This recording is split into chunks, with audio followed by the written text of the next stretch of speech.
Hello, welcome, dear listeners, to this week's episode of You Are What You Read.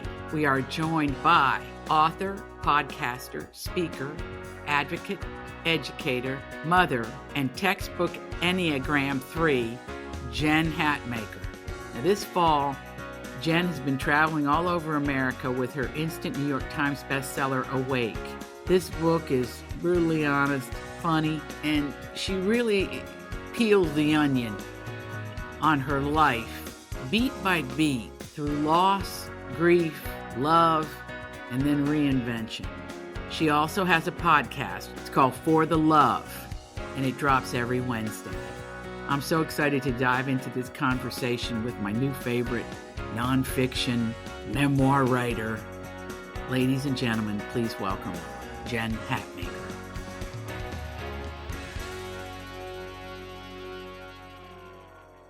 So first of all, you throw down the gauntlet in this long, beautiful marriage you had.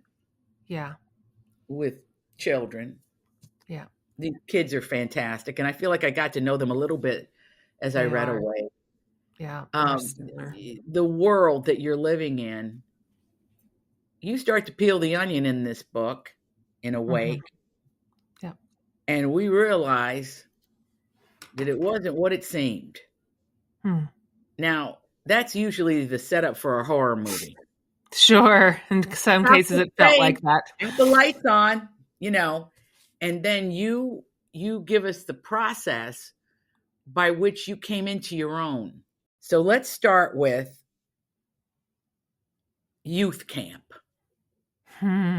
Because what you do in this book is you take the safest spaces and you tell us something about that safe space that let you down and build this woman of service who put herself dead last. So let us begin with that young woman at youth camp. Okay. I grew up in a very myopic, one-dimensional world. Now, I did not know that at the time. The world I was raised in is the only world I knew, and I thought that was the only world there was. I did not have any concept of diversity in any way, racially, socioeconomically, intellectually, spiritually. I thought we were in the one main river. When did you meet a Catholic? When did you meet a Jew? When did you meet a Muslim? Exactly. Did it ever happen? In my 20s. That's how long I went. And so you mentioned it, my particular branch of the spiritual tree, of the religious tree, was Southern Baptist. So anybody who, if you know, you know. That was my limb, but anybody who kind of came up through something of a high control religious environment will understand a lot of that content. Sure. Of a patriarchal system, men in charge, women are secondary support staff. Church ministry has always been sustainable through the 2-for-1 approach, if you will, meaning hire and pay the man in a position of spiritual leadership on staff, but you get the wife for free. To be clear, she's absolutely expected not just to be at everything, which if you are a Southern Baptist recoverer like I am, that's like 4 days a week. Not just be at everything, but lead, organize, teach, coordinate, and of course, not teach men. Let me be very clear. Teach where you are sanctioned. But in addition to whatever job she may have outside of full-time ministry. And so it's so funny when I talk about this now, when I tell you, this never even occurred to me. It never occurred to me that this was inequitable, that it was gendered, that it was misogynistic, that it was deeply unfair.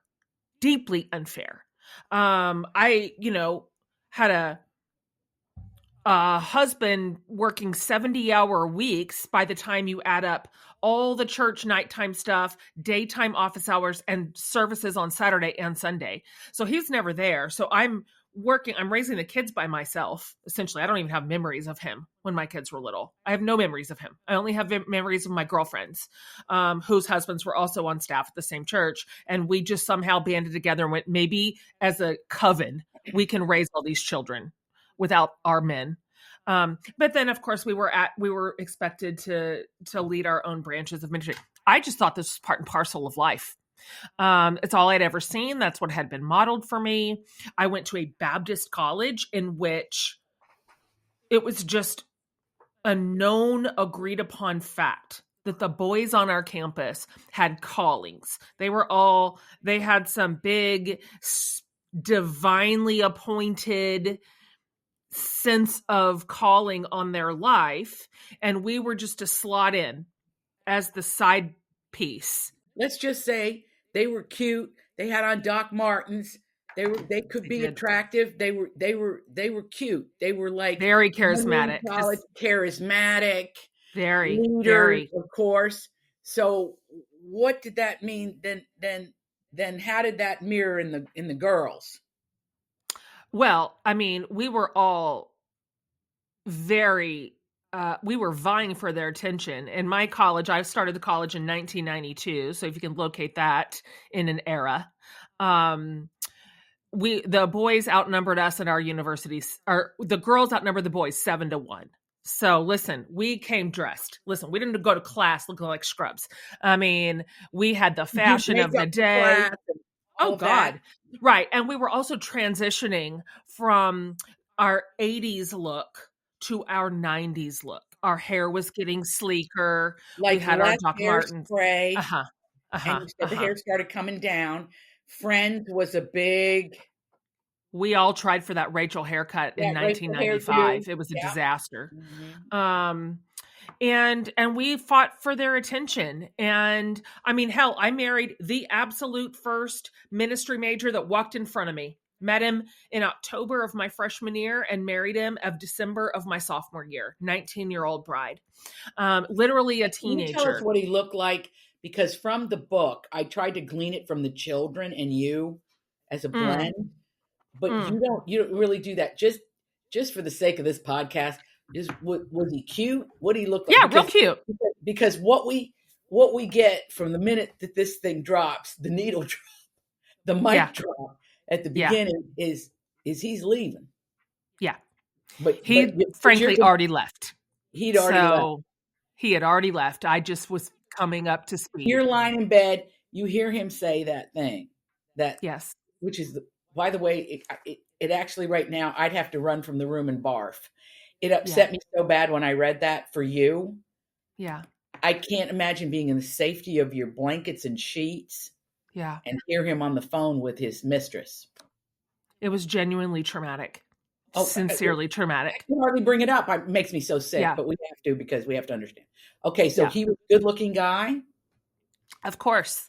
And well-intentioned. And, 5 years of therapy and recovery have given me the capacity to look back on both of our young adult stories with more grace and more compassion. And I've thought a lot about the template that he was handed to on that campus. And he was fresh into it too, because he had come into college. Most of us went to a conservative small Baptist college because we were super Baptist teenagers. We were all like stars of our youth groups. We like absolutely were in the pipeline from Southern Baptist youth group straight to college. He was an outlier. He came to that college to play basketball. He was a different dude. He was outside of the template. He's 2 years older than me. And so he spent his first 2 years partying like a normal college kid. And so can you explain that also to the listener who might not have any knowledge of a Baptist college or, can you? Yeah. So it's the normal activities of any college or university across the United States. Am I correct? Yeah. So there's hooking up. There's drinking. Yeah, of course. All that exists. But it's sort of clandestine. Like anybody who ever No keg in the room. There was no kegs in our rooms. Our dorms, we couldn't go to, the boys' dorm rooms. Like that was not allowed. So we didn't have shared spaces like that. But of course it all went on. Everybody was 18, 19, 20 years old. Like that's kids are kids, but it had a very different ethos on our campus. Like there was a highly self-righteous, judgmental environment. So like we would show up in the cafeteria on a Sunday for lunch and kind of scan the room, like who's dressed up, who went to church, and who is in their like sweatpants, and so we were just tiny little Pharisees, just practicing what we had been watching our whole lives, like looking around, like judging each other. And so, he had come in with a much different perspective, but right before I got there, the summer before I got there as a freshman, he had switched it up. He found God and changed his life, changed his major. Hey, why did he find God? Something happened. Essentially just his summer experience. Something bad happened?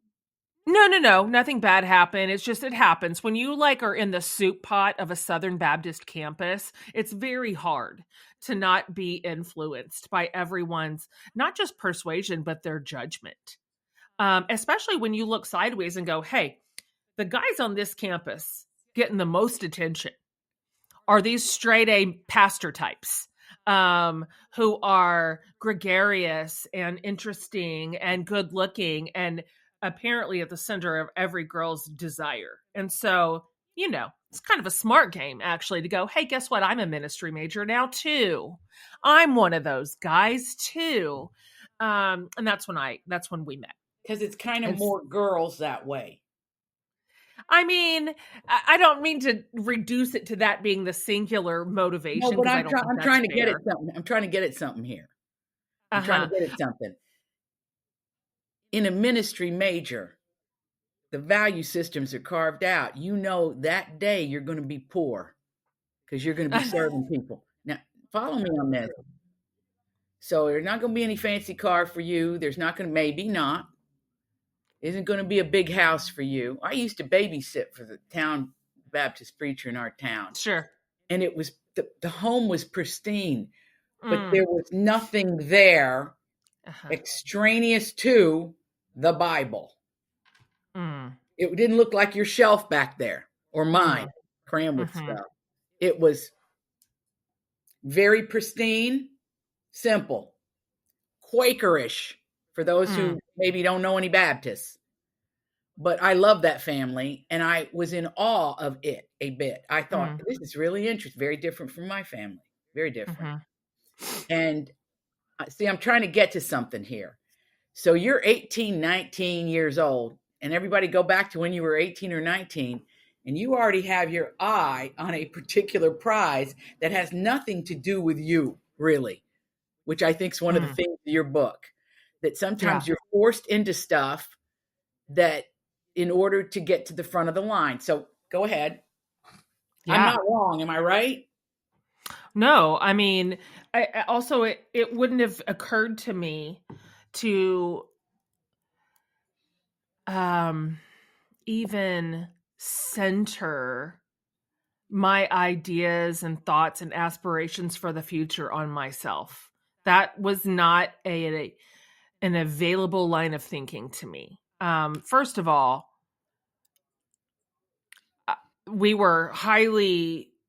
it was so weird to be in that environment. I mean, I can look back on it now. My youngest kid is 19. If that kid came to me right now and said, guess what? I'm going to get married. I would do what I have told all my children, that if you do that at night, I will run you over with my car. I'll put you behind the back wheels and I will just back up like 3 or 4 times. Like, absolutely not. I mean, that child knows nothing about nothing. Don't you think that it's a bigger issue? They don't want us, and I'm just going to throw myself in your stew.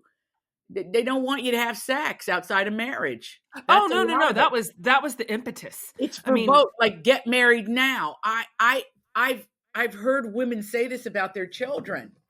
Yeah, that's the older impetus. than we are, That's right. But That's right.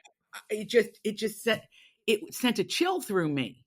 Now, Yeah, when you were exactly. little, when you were a girl, what was the thing you were most afraid of that you heard about that you wasn't part of your world? I'm trying to.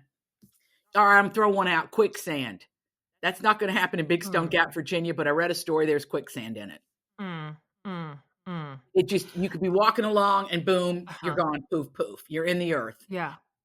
What was that thing for you? What were you terrified of as a child? Well, it wasn't outside of my environment. It was directly centered in it. And I was absolutely terrified of hell and God's disapproval. That was the thing that I was the most scared of disobeying, of being unfaithful, of getting on the wrong side of the thing, of becoming all the horrible qualities that we were taught to despise Mm-hmm. and fear and avoid and criticize, such terrible things as like selfishness, to your point, which is why you keep saying you were building a life that had nothing to do with you. It is because I was taught growing up that I really could not be anything worse than selfish. That was antithetical to being a person of faith. Anything that had to do with my preferences or my desires, or really just even autonomy over my life, was such an outrageous idea that even now, I'm 51 years old, and even I can hear it and I can feel a feeling in my body of like how deeply I have departed from that ethos, but how much it still lives in my bones, where I just go, I find myself right now wanting to go, now, not selfish in a way that means I ignore. I find myself wanting to add caveats to what it means and why it's important for me to have agency over my own life. I still want to explain that as if I'm doing something wrong. Well, the twin sister, which meant not identical twins, but it's a twin, to being selfish in the American South is to be stuck up. Oh, sure. Now, stuck up, that you had to be active with every day. She didn't speak. Like if you walk down the school hallway, she didn't speak. Well, so then you're starting to work at like a political rally, shaking hands. Yeah. Hey, every time that freaking bell rang, I thought, oh, Stuck up. I couldn't be in my own head and go from English composition to history. Hello, ha, ha, ha, ha. That's so true. You remember that? Yeah, those live together. Those are cousins. Cousins. Okay, I called it twins. You called them cousins. This book is so magnificently written. It is such a propulsive read. I marked so many things. This got me. Oh, this is about, let me just read here for a second from your book. Okay. I could read 10 chapters. I got to just get this in here. You're listening to Brene Brown. You're reading Melody Beatty. Or do you say Beatty or Beatty? I say Beatty I think it's Betty. Really? But you know what? It doesn't matter. One way or another, we're going to find her. Okay, it's not like Warm Beatty? Let's see. I had to fix this when I read the audiobook because I said her name so many times. Oh, then you know. I said it wrong and had to go back in and get it right. And now I can't remember which was which. All right, here we go. Ready? This is about your marriage at this point and what you're learning. And I want the listeners to understand that, to me, if I had to give you an image of something happening with your book and what happened inside my body, you were etching crystal. Oh, you boy. you were just getting in there, man. I mean, this is detailed, but it's so. By the way, you're very funny. Now, we haven't been funny yet, but we will, because we got to get on the funny track here, because people are expecting that from me, and they're expecting it from you anyway. Yeah. Turns out I wasn't just an innocent bystander caught in someone else's unresolved issues. Codependency actually makes things worse, not better, not even neutral. I wanted to preserve relationships, reputations, experiences, and goodwill, but codependency overpromises and underdelivers. In an attempt to save, it is getting too close to someone drowning after they slash their own life jacket. They are flailing and dangerous, and they will drown you trying to keep their head above water. Now imagine that person has been self-drowning nearly every day for months or years or decades. And you attempt to save over and over and over and over and over and over and over and over and over and over. I ask you, which of these people is more in need of reform? This was like a blow me off the out of the airline seat. I was like, I know. are you Sucks. kidding me? It sucks. Anytime I talk about that book, I'm like, look, read it at your own peril. Okay. We don't have to talk about Like, if you'd like to just completely F up all your life and relationships and systems, then by all means, read Codependent No More. Here is what, though, the listener wants to know from you, because I'm getting mystical input here.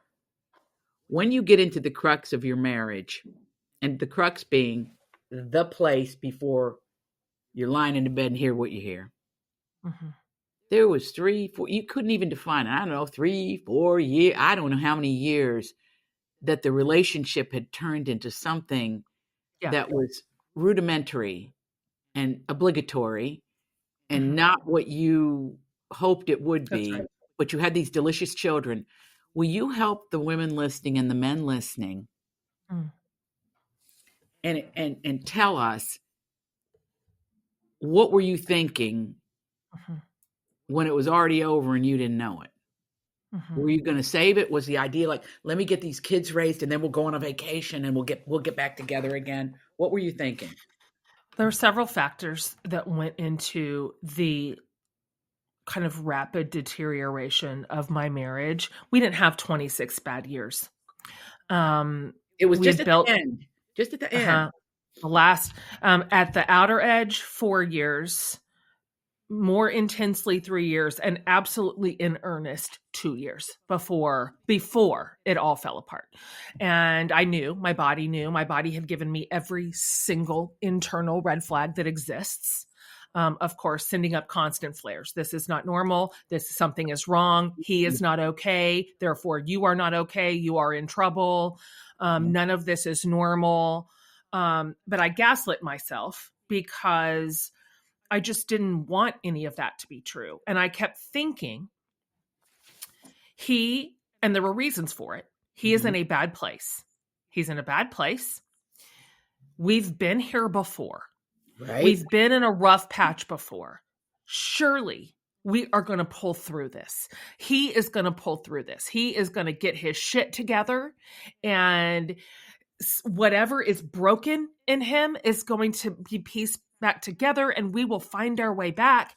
I sincerely thought that was true. I wanted it to be true, and I thought that we would get there. But the problem is, instead of facing everything that was going increasingly wrong, with courage, with honesty, with candor, you never once sat down together and you said, "Hey, it isn't working. I'm not." Did you ever, Jen, ever once say to him, "I'm not happy"?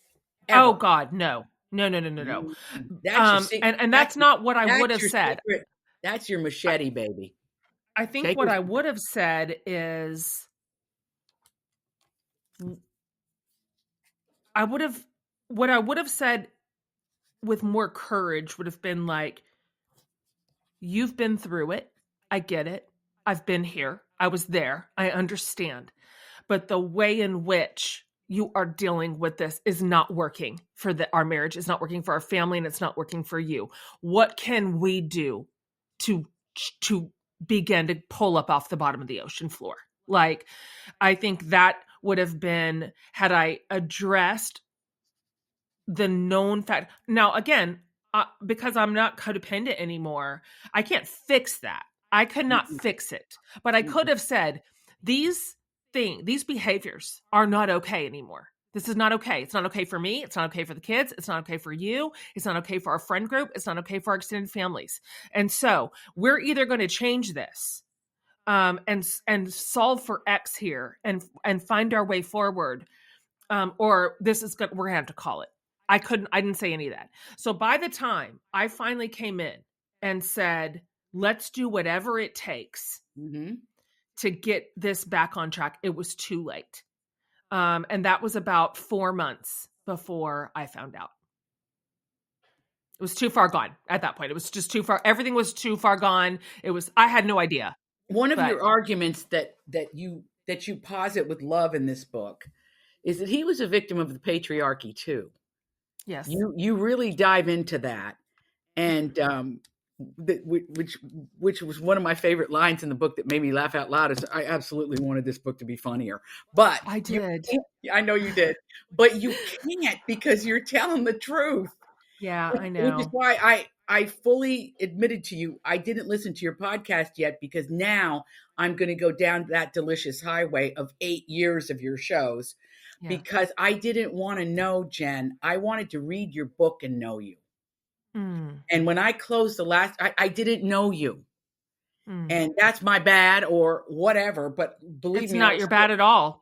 But I'm just saying to you, the courage and the guts and the moxie it took, and you never blame him, which would be if you peeled it differently, somebody would go, "Hey, Jen, you're still codependent. You're not blaming him." But instead, you looked at the whole bouquet of what's going on there. What did you learn from the kids? Because I was doing the ages of the kids as I was reading, and I thought, oh, there's so many resplendent moments in this when your friends rebuild the porch and your family comes in and your sister's with you and your mother's with your mother might be one of my favorite characters in literature because she abides with you calmly. Never overpromises. Says, it's all going to be all right. And you're going to have a new life. She never said that to you. She stayed in the moment with you. God, what a good mom. And I bet you're that kind of mother. I bet you are. I bet you're that mom who doesn't That's a real compliment. That is a real compliment. I aspire to be a lot like my mom. And this story, of course, gave me an opportunity to learn what it was going to mean to suffer alongside my kids. I did not want this lesson for us. Don't get it twisted. I wouldn't have chosen it. But I didn't just lose my husband. My kids lost their intact parents' marriage, and their dad moved out overnight. It wasn't like a long goodbye. It wasn't a long. They all do it. It is a story as old as the Bible, Old Testament. It's they wander out. Where are they going? It's not that interesting. I say that all the time. My story isn't unusual. It's not uncommon. No. In fact, the way middle-aged male disintegration is boring. It's just not original. My guy, you've just done the same thing that countless men before you have done in the same way, same choices. You're not that special. It's not that interesting. And so, but this is an experience. I said this in the book, divorce breaks a million hearts, and it's the kids, and it's it's my in-laws and all my siblings, our friend group. Our friend group had to figure out, what do we do?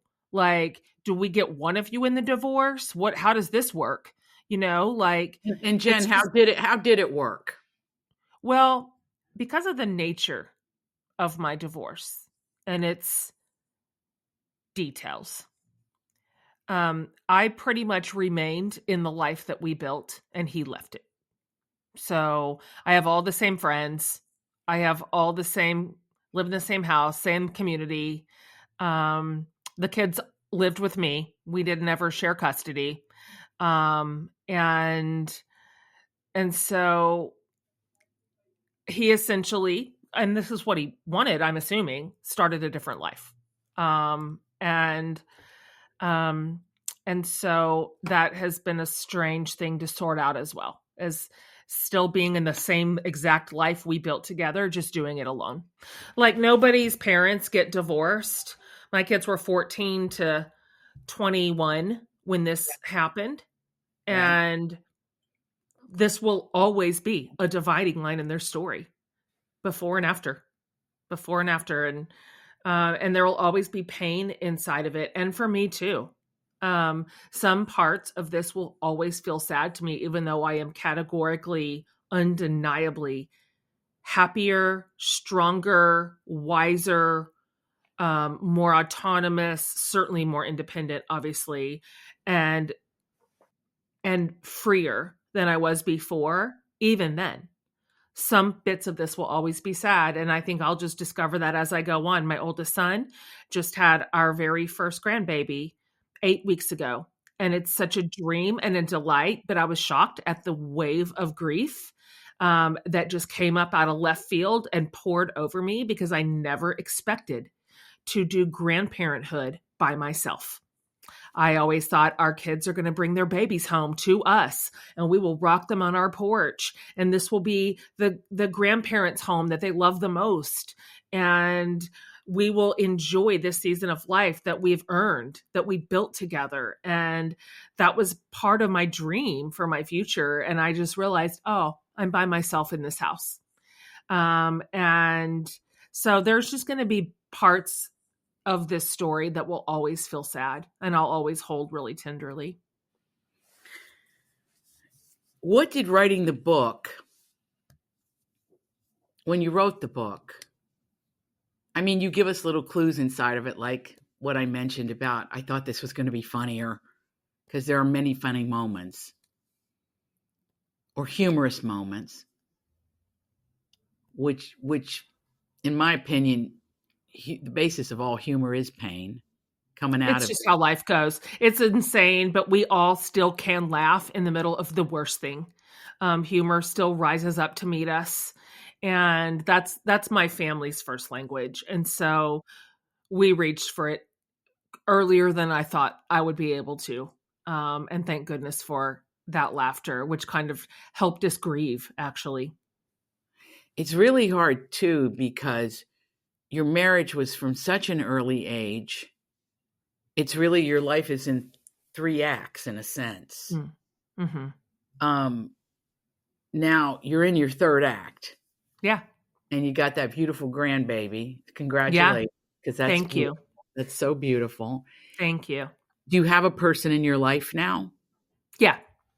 I Good. am in love with a wonderful man. And of course, didn't see any of this coming. I didn't expect to. This is not, I don't know. My last first date was in 1992. But it's been really profoundly healing in a certain way. I did my healing before he hit the scene. I didn't open myself up to dating or men a minute too soon. But when I finally did, having done so much of the heavy lifting that you read about internally, just facing all of it, my own complicity, my own patterns, my own behaviors, my own attachment style, all of it, my contributions to the breakdown, and done the work. When this healthy, grown-up man found his way into my life, I was just stunned at how beautiful a relationship can be, even after heartbreak. And it feels healthy and stable. And this is such a weird word to use to describe our relationship. We're coming up on 4 years. It's been, it's no joke. Like, we're in this, is that it has been easy. And I did not know that intimate relationships could be easy and having just an ease to them. And so it's just been a real wonderful surprise here in the 3rd act. It's amazing. Yeah. And also, you're the most unlikely person who would have found love again. You're very busy, I'm busy. but you made room I'm for it. I didn't mean to. Like it's not I didn't I just found him in the wild, in the old-fashioned way. Somebody was like, "Oh, let me introduce you." Like it was like old-timey way that you meet someone. And I was on a work trip. I wasn't there for a man. Um and so And you initially said it's got to be gay if he's going to go to the theater with me, right? yeah, we were in New York, and I was gonna go see a show by myself that night because I was already in town for work, and I decided to stay an extra day. And my publicist was like, "Oh, this is so weird. I have a brand new client, and I just picked him up this week, and he just texted me and told me he's in New York by himself, and he's gonna go see the exact same show that you want to see tonight." And she's like, "Should I connect you?" And I'm like, "Sure, he's gay, obviously." Like, who else goes to musical theater in New York City by themselves? A man my age, and definitely not gay. And that, Not gay. and I had no idea where this story was going. Yeah. I really didn't. I had no idea. Mm. I didn't know if at the end of this you were going to get back together with your husband. I didn't know. I was I wide love open. that. I love that you went in wide open. Like, let's find out who this girl is. I don't read reviews. I don't do anything. All I heard was, you will love her. And if enough people say that to me, I go, I probably will then. I'm going to read it. I love But that. I loved this because it is so richly written. Thank you. You did something in this that as a woman, I've never had the privilege of reading before. And I like to think I'm a reader. But you take us, you almost, when I said this, Jen, I meant it. It's a primer in a certain way. There's a chapter at the beginning about a teacher that was a little bit too friendly with the girls. Yeah. And you had a feeling in your body about him. Yeah. And then later you found out that he in fact molested one of your friends when you're a grown up. Yeah. And then later in the book, and I'm just saying you pull these threads so artfully. Later you talk about, you just go for it. And you talk about, there's a chapter about sex. And you talk about the complexities of being a woman.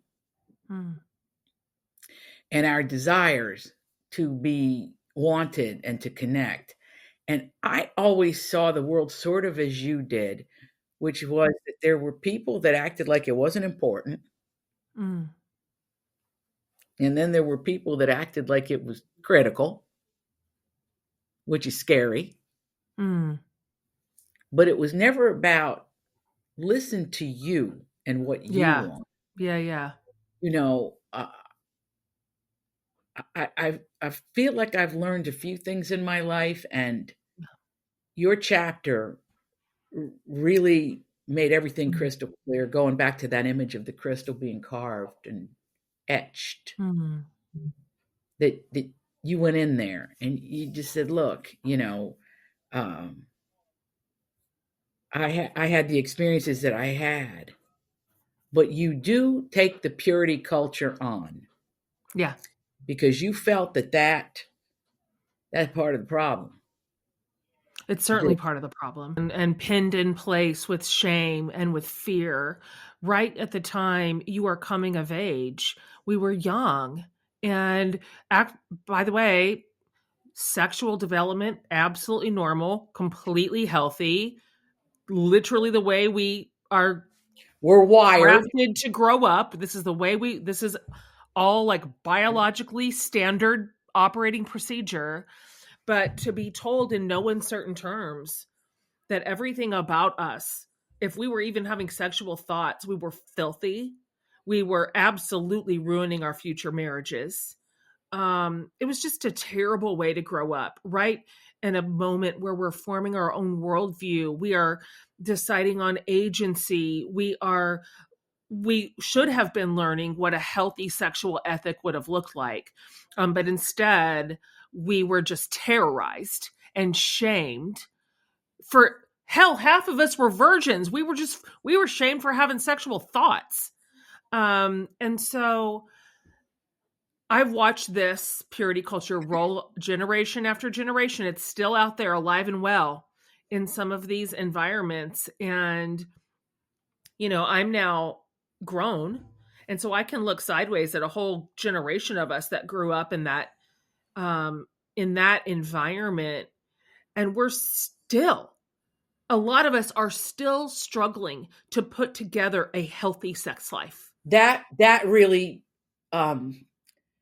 had a profound effect on me when I read that.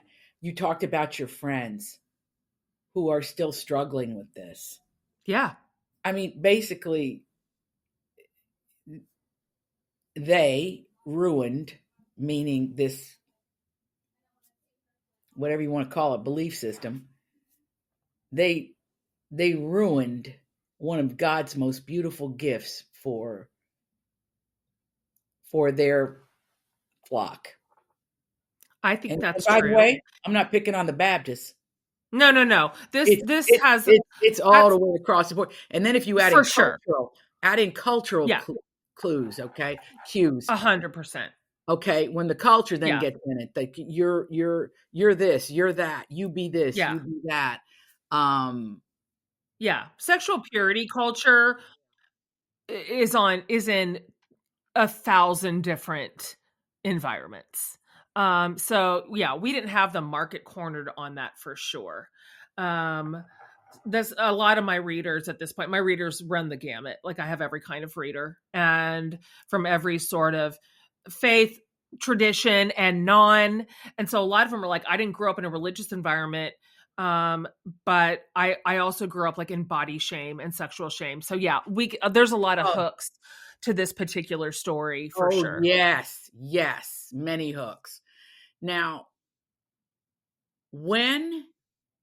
here's my question. Is there a protocol for divorce in the faith construct that your husband and you were involved in?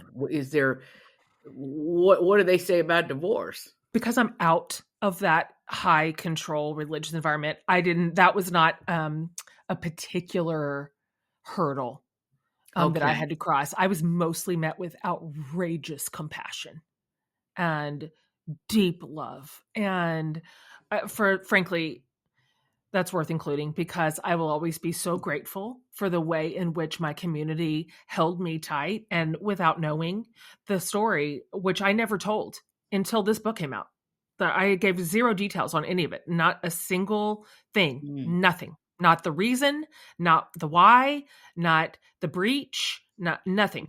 And so even without any information, the kindness with which the community went, we love you.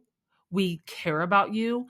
So many of us have walked this exact same road, and we promise you that your happiest days are still in front of you. We swear, keep going. We believe in you. I think it is the reason I was able to write this in the first place, truly. It's so beautiful, Jen. Congratulations on it. I mean, thank you. It's going to help a whole lot of women. God, I hope so. And men That's too. my hope. Let me tell you something. I'm putting it in people's hands. Thank you.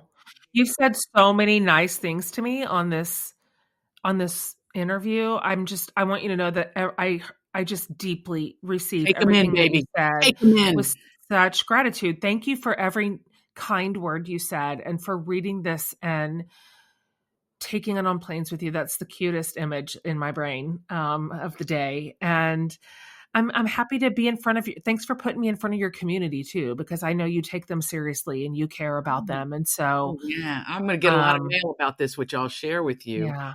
Now, your podcast is called For the Love. Yeah. And it's weekly. What day does it drop, Jen? We're going to put that all in Wednesdays. Okay. Yeah. Ours is on Tuesdays. You'll be soon. Perfect. And we're cousins. Our podcasts are cousins. I can't wait to go listen. I didn't want to be I wanted to stay in this book. And I really, really love your writing the way you write. Thank you. And I hope there's many more in the works. Thank you so much. I'm so happy to have met you. So happy to have met you, dear Jen.